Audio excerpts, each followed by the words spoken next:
Well, she's a reformed marathoner, I read. I still run. And so, matter of fact, I'm training for a half marathon now. So I did 10 miles yesterday.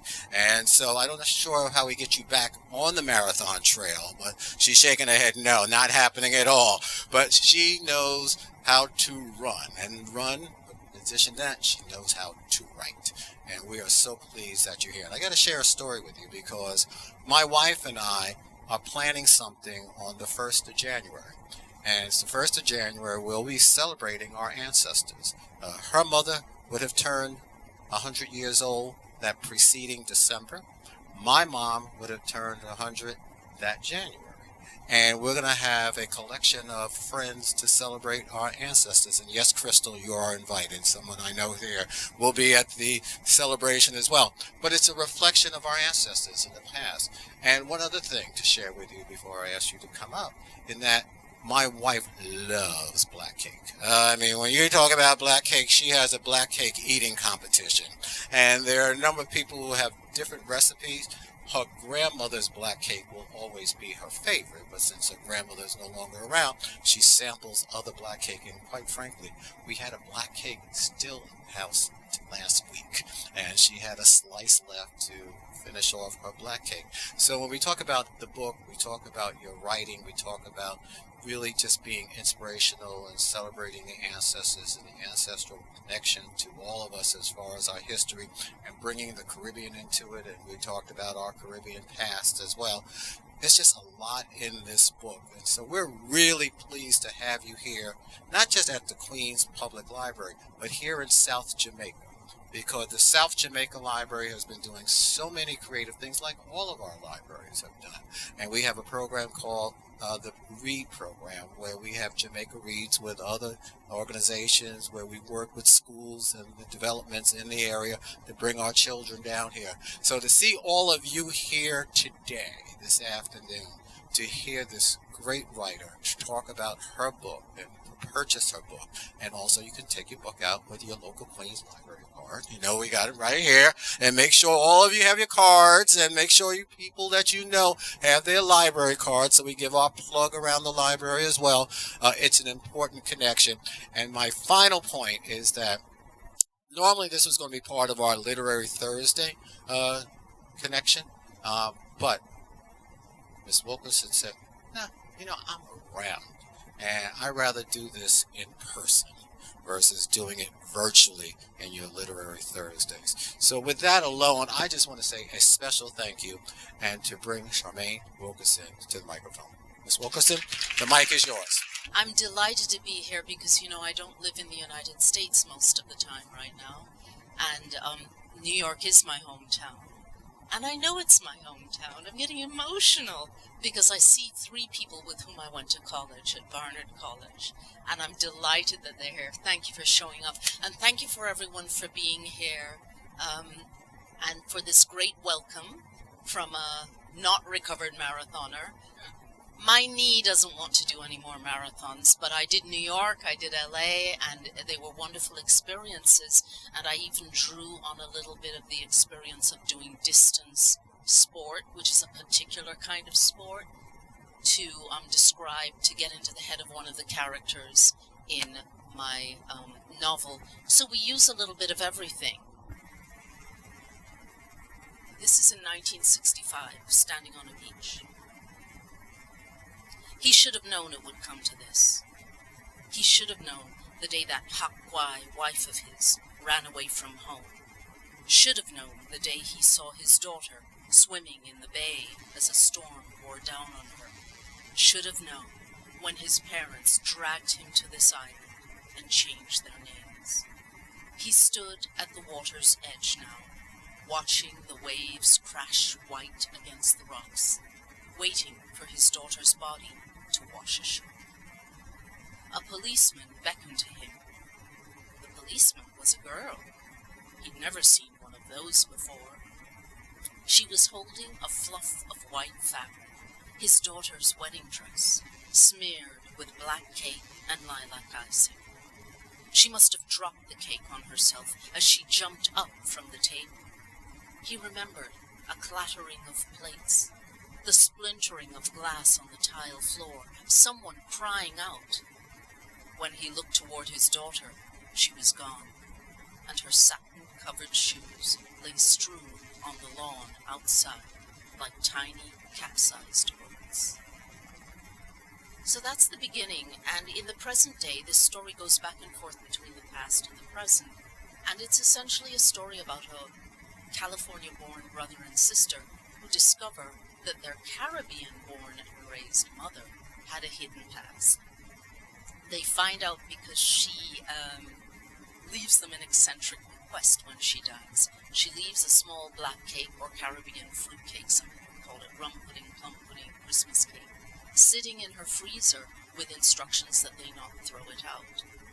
She also leaves them a long voice recording, hours and hours of stories, through which they realize that she's not who she said she was and she had a hidden past. And it's going to raise a lot of questions for them. It's really about identity. You know, we base our identities on the stories that are told to us and the stories we tell to other people. And we form these ideas even based on stories that are never told. So what happens when those stories come to the fore? So as the mother begins to talk about her past, she talks about these two teenage girls who swam in the open sea. They are endurance swimmers. And this is the part that I wrote first when I was writing this novel. The question was, what would it be like to be a girl, unlike me, who was so full of confidence and strength that she was sure she could do anything? And into my mind came these two young swimmers in 1965. So thank you. That was wonderful. First, I just want to congratulate you on the success of your debut album. Your debut book. Excuse me. Sorry, guys. As Mr. Wolcott mentioned, we usually do this online as part of Literary Thursday, so this will be my first interview actually live and in person. I'm super excited and also a little nervous, so just bear with me, guys, okay? Yes, I want to congratulate you on the success of your debut novel, Janet, Read with Janet's book, also a Oprah Winfrey Book Club pick, right? And also a series.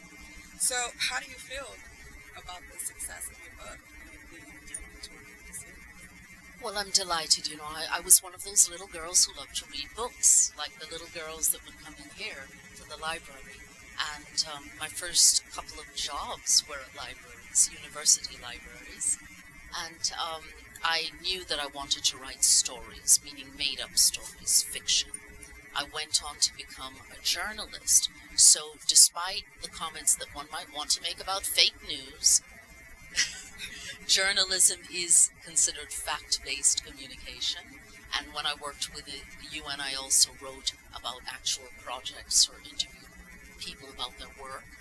And so this is very different. It took me a while to get around to just letting my imagination take the lead and then doing the research later.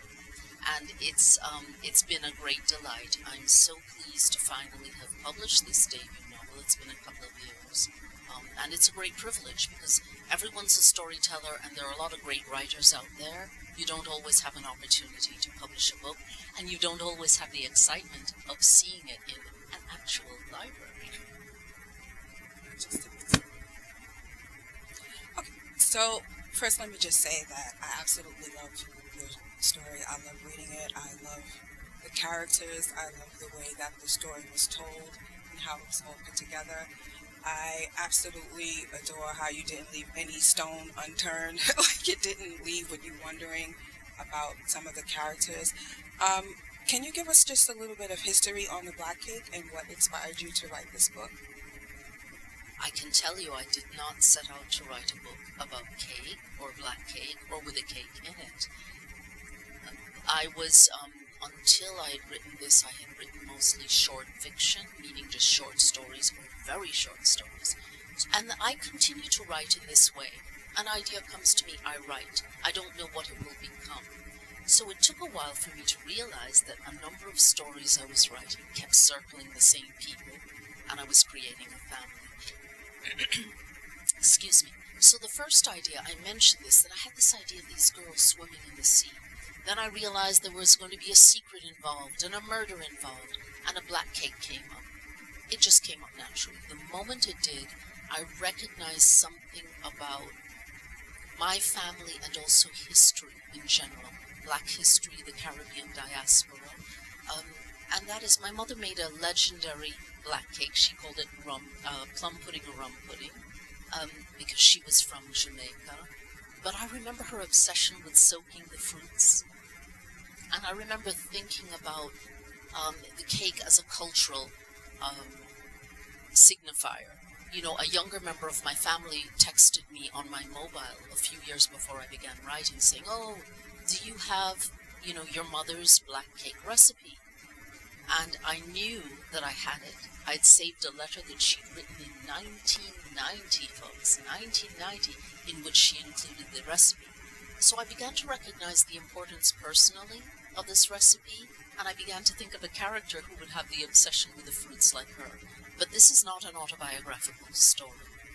This is a story that came from the imagination, but which steals, as does all works of the imagination, details from everything that we've seen and read and heard about, people's stories, my own fears and worries about life, my own joys. All of that is like, it's like seeding the imagination. If you think of the imagination as a field or an agricultural ground, a field, you seed the imagination every day. And all of us make up stories, right? And that's how this came about. But when the black cake popped up, I realized how important it could be, not only because it could be a fun detail for a plot, but because the cake itself is a symbol of, again, diaspora, and more than that, a cake that is beloved in the Caribbean is essentially an English plum pudding which has evolved and which now uses rum and dark brown cane sugar as opposed to brandy. How did that happen? If you think about how it happened, there you have a large part of Caribbean history and black history.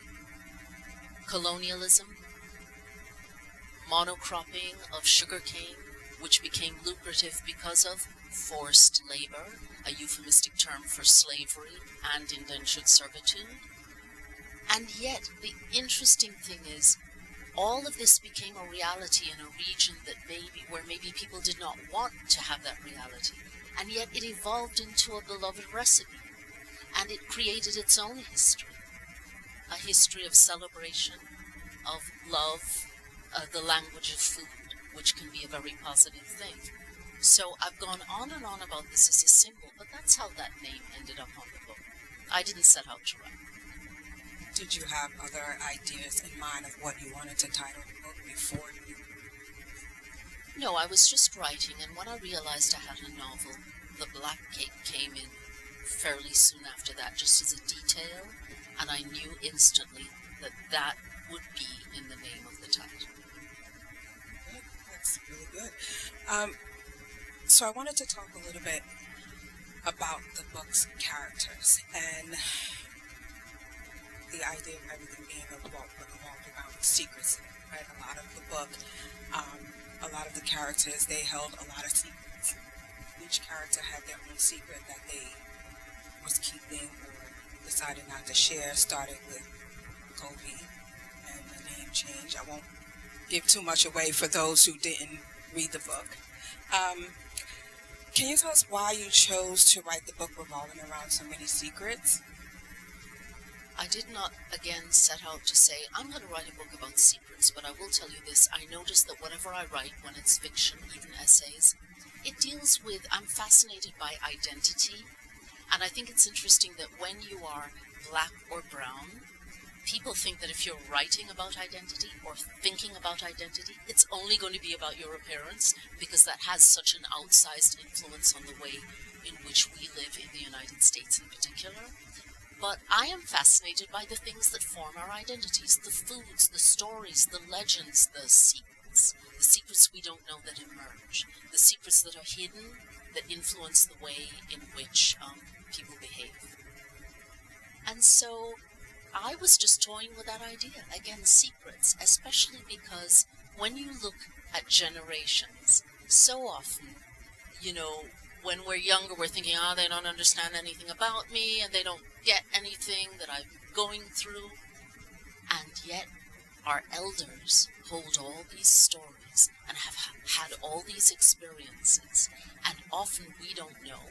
Maybe they don't tell us, but maybe they have a lot of secrets. And I think that's of every generation. That happens naturally. So it's a natural exploration of the idea of what are the different things that can shape our identities and the power of the story to do that, whether a story is told or not.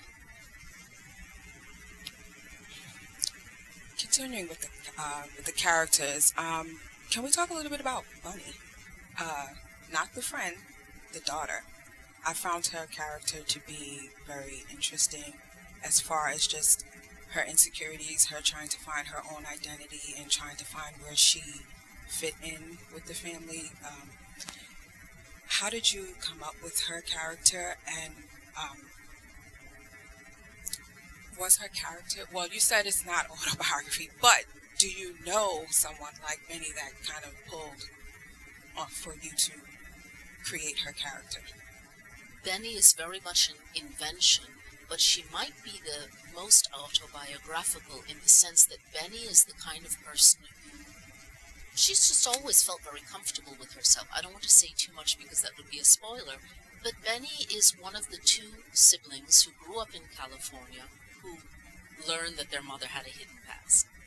And Benny was once inseparable with her brother, but because of a huge rift in the family, which has something to do with Benny, she becomes estranged from her brother. And this is the real reason why her mother makes the recordings, because her mother feels that she may not survive a serious illness, and she's not convinced she'll ever see her children together again. They haven't seen Benny for years. So we can say that much because it's early in the book that you discover that. So the thing about Benny that I think I connect with is Benny feels she's just fine the way she is. Nothing wrong with her at all. But she struggles. She is like an acute version of a number of people in the book. She struggles with the expectations and stereotypes of other people. And it compounds itself. And to the point that she then becomes not insecure about who she is, but insecure about her ability to be loved as she is, which is kind of a classic. I mean, many people feel that way. So she withdraws. She does not share things with her family, and then she gets upset when they don't understand her. So, she's almost like a mirror image of her mother, who she and her brother will discover hid a lot because she thought people might not understand her. Yeah. While I'm going to say, reading this book, it invokes so many different emotions. Just all the secrecies, the missed opportunities. Every time you think that Covey was like, oh, she didn't got ahead, and then something else would happen, and I was just like, oh, man. Why? So, I just want to go back and talk about Lynn, right? His character, which is Covey's father. It seemed that he came to Jamaica. He was kind of taunted as a child. Then he grew up and he started doing the fights and drinking and caused a lot of trauma within his family. But some would say that he himself never suffered as much as he caused to the other family members in his actions. So what was the idea behind creating Lynn's story? Well, Lynn, I have a soft spot for Lynn. Some people will read Lynn's story and just get that man out of my sight, because he causes a lot of trouble. He really does. But I have a soft spot for him because he grew up under difficult circumstances, and as you're reading, you see that he actually is a very generous person. But he's got some issues, and he's creating trouble along the way. And I think that I am interested in people like Lynn because it's easy to say right or wrong, yes or no, true or not true. And Lynn is an example of what we can see in fiction.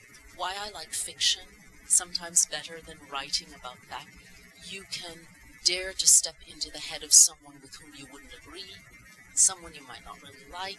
Maybe you don't understand them, so we write to explore that. And he is an example of someone who keeps making poor decisions, doesn't even quite understand where he's going or how he's impacting other people's lives, but he's genuinely trying to do right by his daughter. And, I don't want to give opinions to readers. Readers should read a book and decide for themselves what they get out of it. But I know that in my heart, as I was exploring this character, I felt there was a person who had love in his heart and really wanted to protect his daughter and did not think he had a choice in how to do so.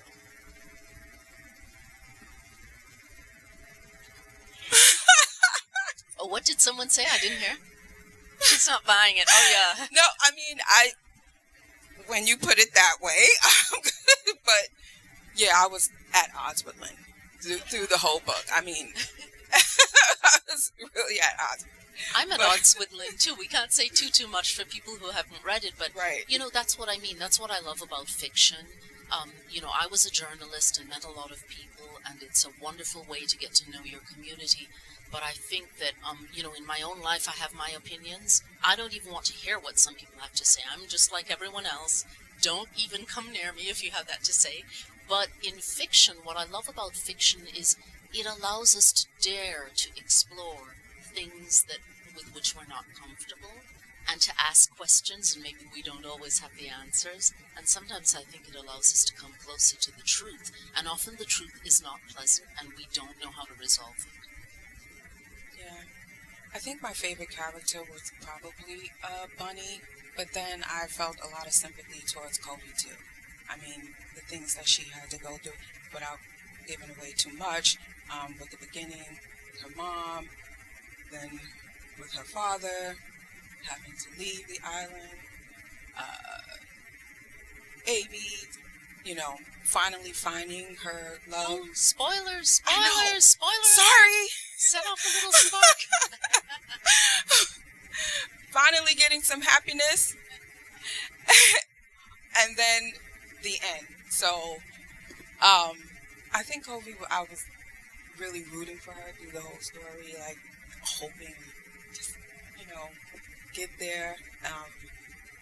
And then the choices that they made to keep the secrets from their children. I understood, but I just wanted it to be told before,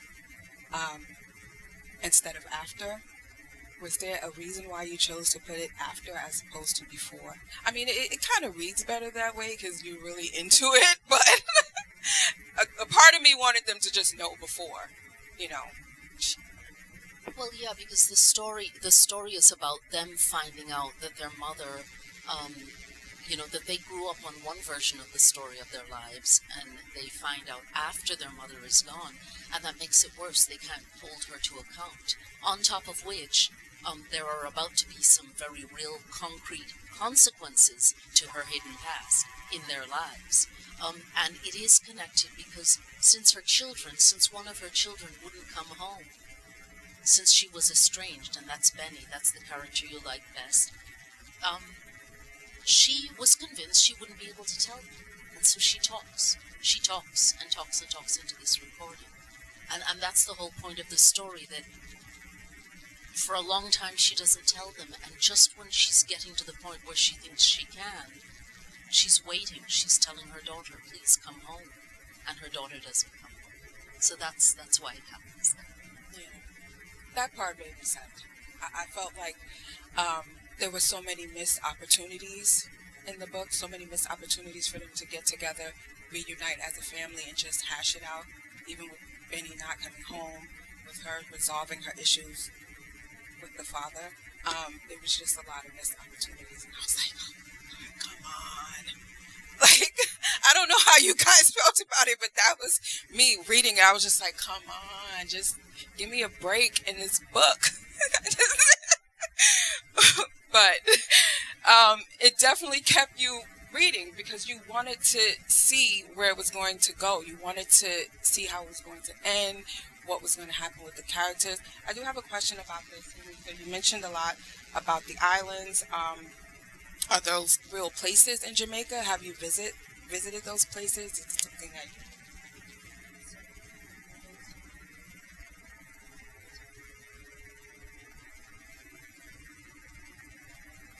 The bathroom.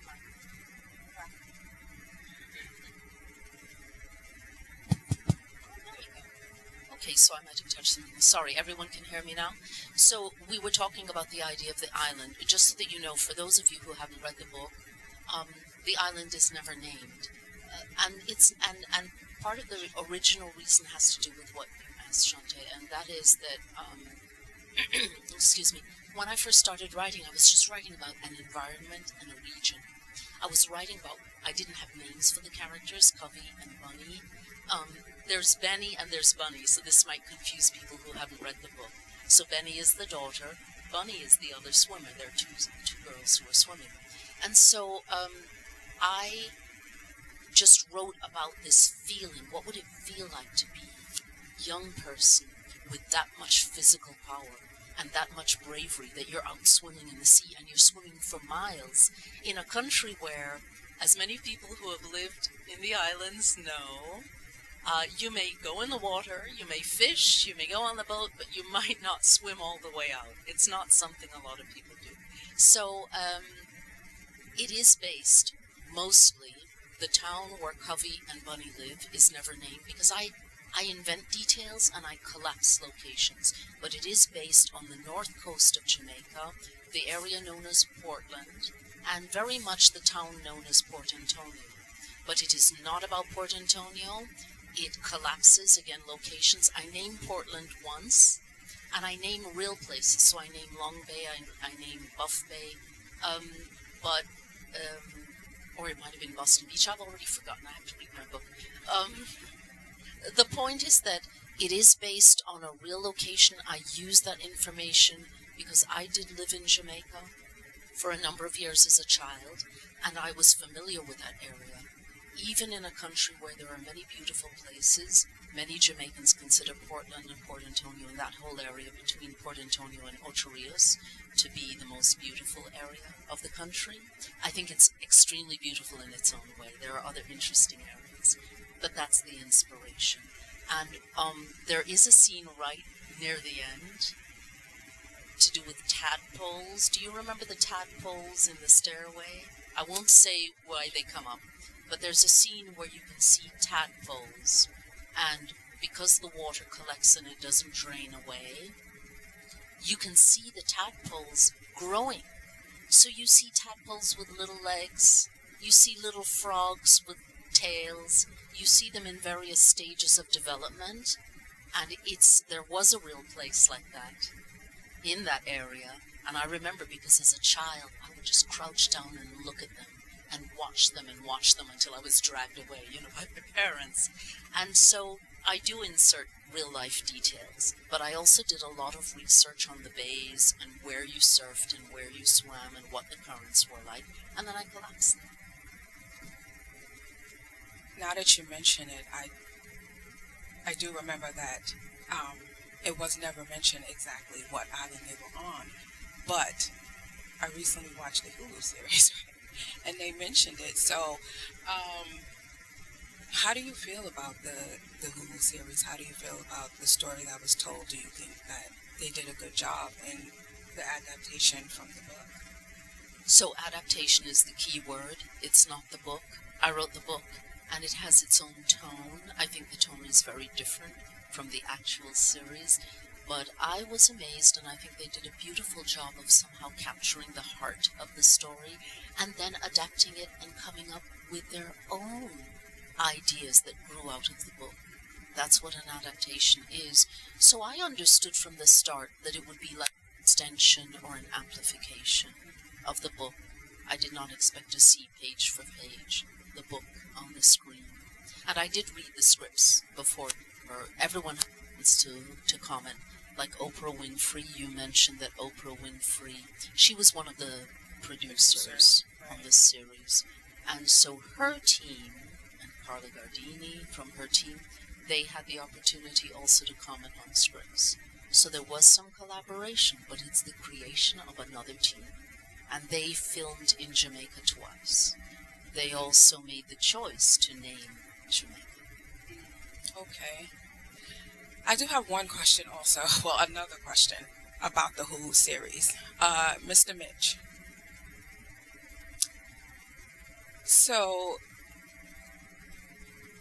in the series, he was still the lawyer, but they kind of changed. Well, they didn't change his character, but they changed his character, right? Because in the book, he was described as a light-skinned black man, very light.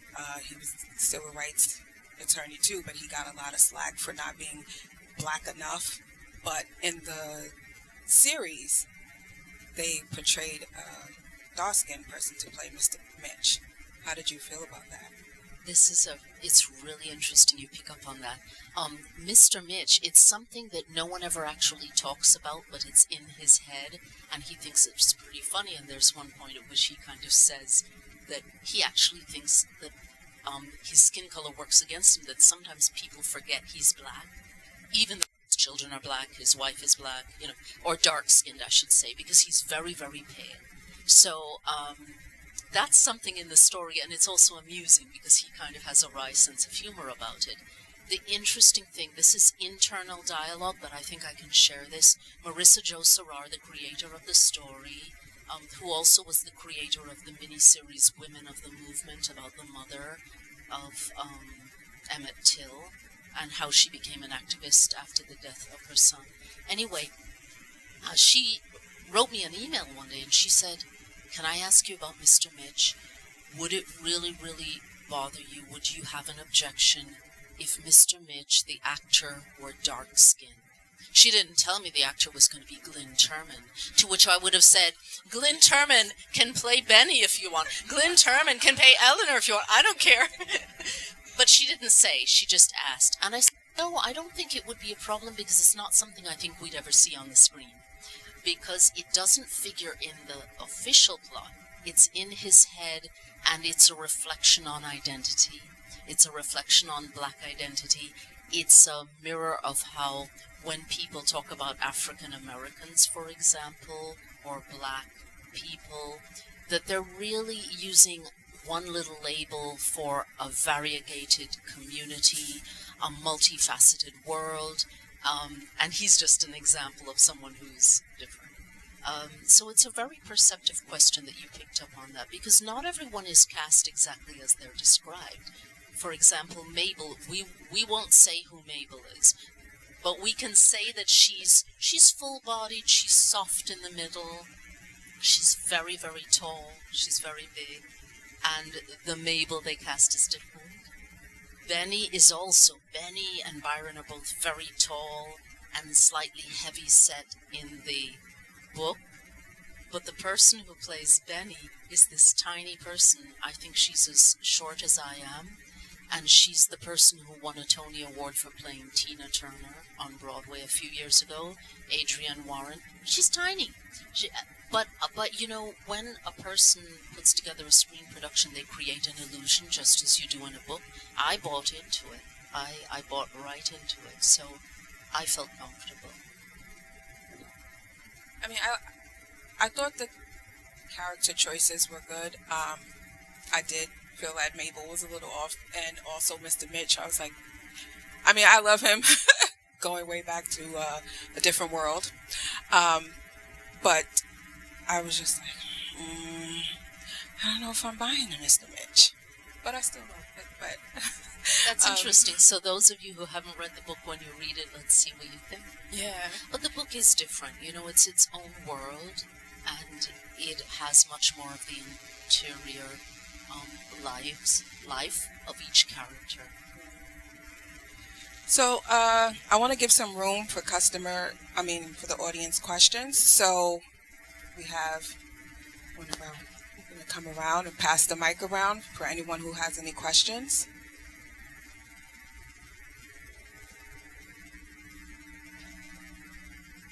Okay. Do you want to do the... Yeah, that's fine. pass this one around.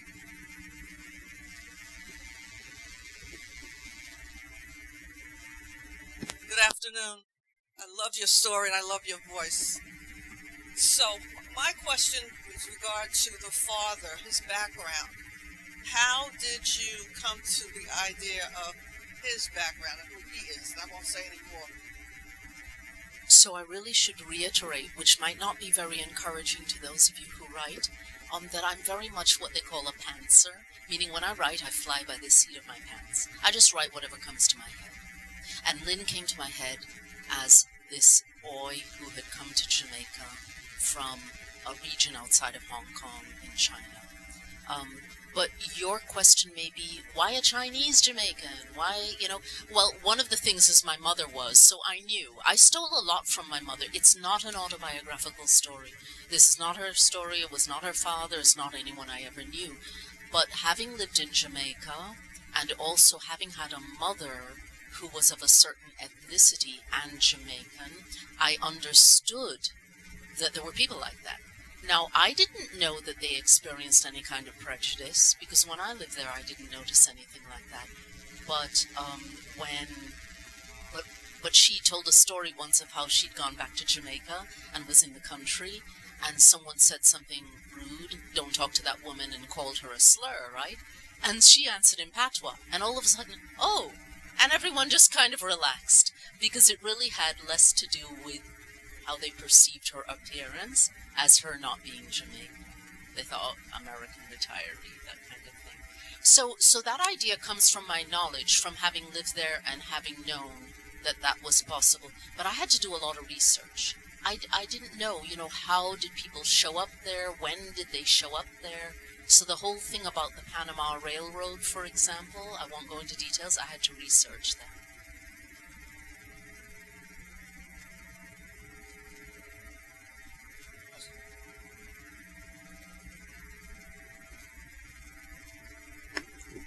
Good afternoon, and thank you so much for coming to Southeast Queens, for all the people responsible for bringing you here. And like the lady said, I love to hear you read. I love your voice. It's very rhythmic, and I don't know if you're a musician, but you have a musical voice. I read the book twice in 2 book clubs, saw the series. Everything was excellent. And in terms of the secrets in your book, is it possible that my hunch is correct when you write about the past, how the jewelry and I can't remember all the details now about what the young woman escaping with her husband found buried in the sand. Is that possible? My hunch is that, and I don't want to spoil anything either, but that secrets never die. They're never completely buried, that they emerge somehow and integral to the lives of people generations since. So, and thank you so much for coming. It's wonderful to see you. Congratulations on your first book to be made into a series. Congratulations.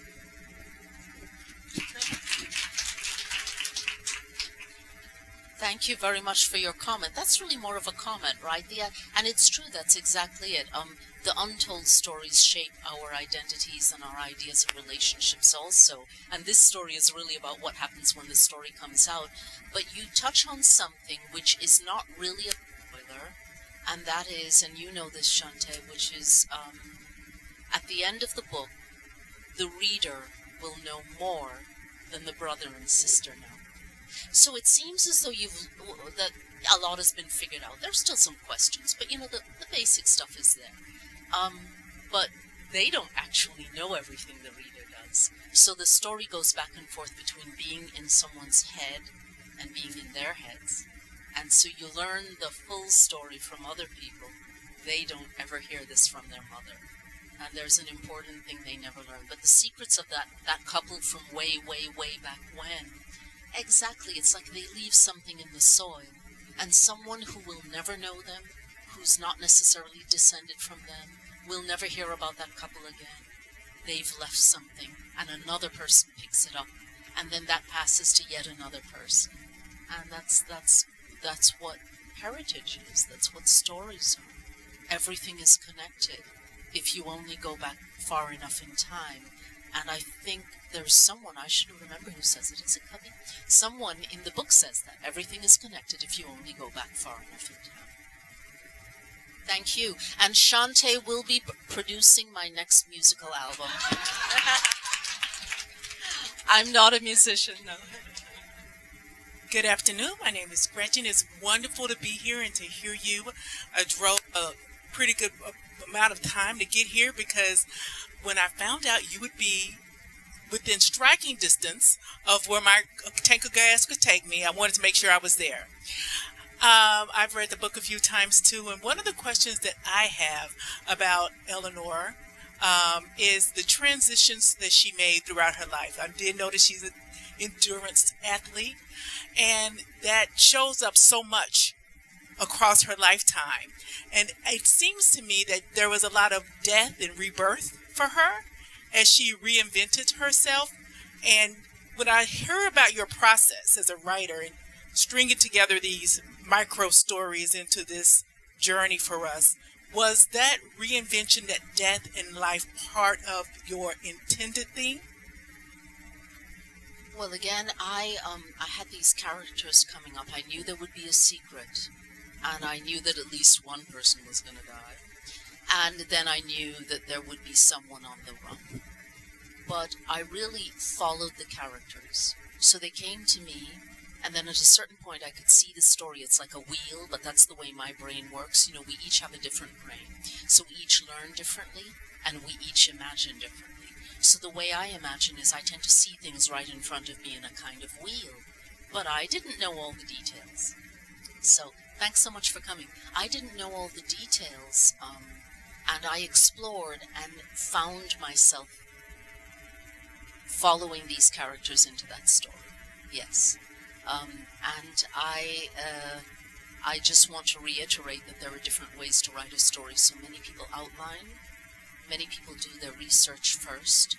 I'm very much a person who writes from the heart about emotion and character, and then I follow the character, and as I go along I do research and think, does this make sense? I may develop an idea from the research, or I may throw out an idea because I think, oh, okay, that's not gonna work. Thank you for your question, and thanks for coming all this way.